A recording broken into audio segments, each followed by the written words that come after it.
Oh wow, we need to use calculus in a calculus paper. Amazing. So we'll use calculus to show that the line y equals 15x minus 12 is a tangent to this function. So using calculus. So two parts to calculus really. We can take the derivative or we could take the antiderivative. But when we're dealing with a tangent line, we know that it has the same gradient as the original function. So gradient, think derivative. So we know we're going to need to work out the derivative at some point. What else do we know about this problem? The function is a quadratic with a positive coefficient of x squared, so it will look something like that. The tangent line has a positive gradient, which means it will be somewhere on the right hand side of the function, because if it was on the left it would have a negative gradient. Cool. So to show that it's tangent, we need to show firstly that on this function there is a point that has a gradient of 15,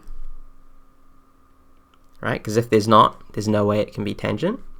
We then also need to show that it does intersect at that point, right? A certain x and y value, right? That they coincide at that point. Alright, so just listing out the steps. Step 1, find the derivative. Step 2, set the derivative equal to 15, right, to find the x value. And then with that x value, show that f of 2, so substituting in 2 into the function, gives the same as if you put 2 into the tangent line, right? Because if they have the same x and y value, it means they coincide at that point, and we've restricted it so it's the same gradient of 15. Alright, if that's making no sense, don't worry, we'll go through it right now. So step 1, find f prime of x. So the derivative of 4x squared, we take the power of 2, multiply it out the front to give 8, and then we reduce the power by 1. So 2 minus 1 gives 1. When we have power of 1, we don't need to write that.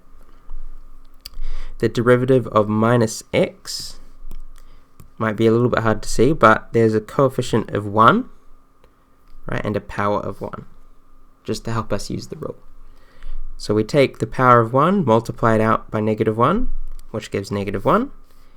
We reduce the power by 1, which gives x to the power of 0. X to the power of 0 is 1, and we're left with minus 1.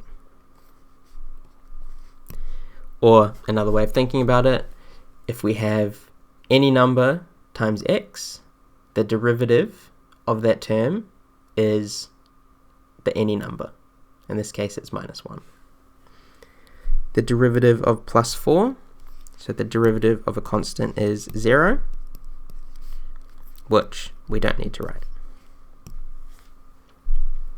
Great, so we found the gradient function. Now, the information that's a little bit hidden is that the gradient of the tangent line is 15, right? Because y equals mx plus c, m being the gradient, right, the coefficient of x. So to use that, we will set the gradient function f prime of x equal to 15. So 15 equals 8x minus 1. And so what we're doing now is when we solve for x, it is this x value where the tangent and the function meet. So let's add 1 to both sides, divide both sides by 8, and we're left with x equals 2. So again, when x is 2, the gradient of our function f of x is 15, which is the same as the gradient of the tangent, which is good.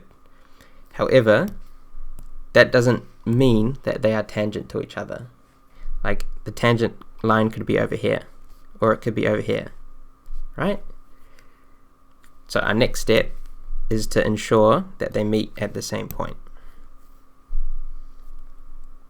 Or actually, excuse me, they would have the same x value, but could be above or below. Regardless, we don't have enough evidence to say that they are definitely tangent to each other. So our next step, or our final step, is to check that they intersect at the same point. So we know x equals 2. So for our function, when we substitute in 2 for x, we get 4 times 2 squared minus 2 plus 4, which gives 4 times 4, 16, minus 2 plus 4. What's that, 20, 18, I think? Yep, 18. So therefore, on our original function, there's a point at x equals 2, y equals 18 on f of x. And we know at that point, it has a gradient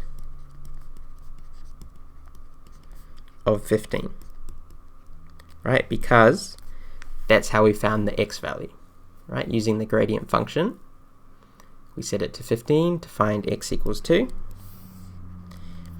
And then for that x value, we found the corresponding y value of 18. So if we can show that the tangent line also goes through that point, we should be able to claim that it is tangent.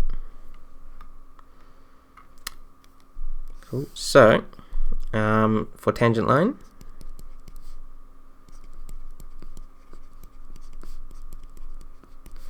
y equals 15x minus 12. When x equals 2, y would equal 15 times 2 minus 12, which is 30 minus 12, which is 18. So therefore, tangent line goes through to 18. Okay, that's looking promising.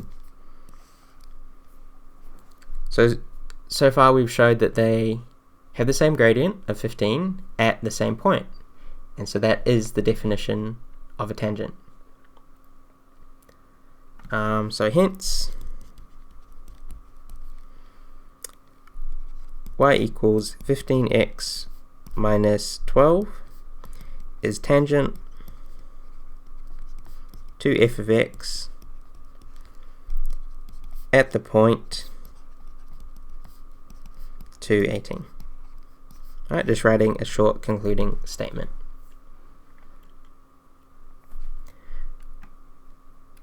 Cool, so just to recap this one, firstly, after reading the question, we were given the equation of a tangent, which had the hidden information of its gradient, right, 15, and we had to prove that it was tangent to the function. So our first step was to use that gradient and the gradient function to find x equals 2, right, and actually setting that gradient to 15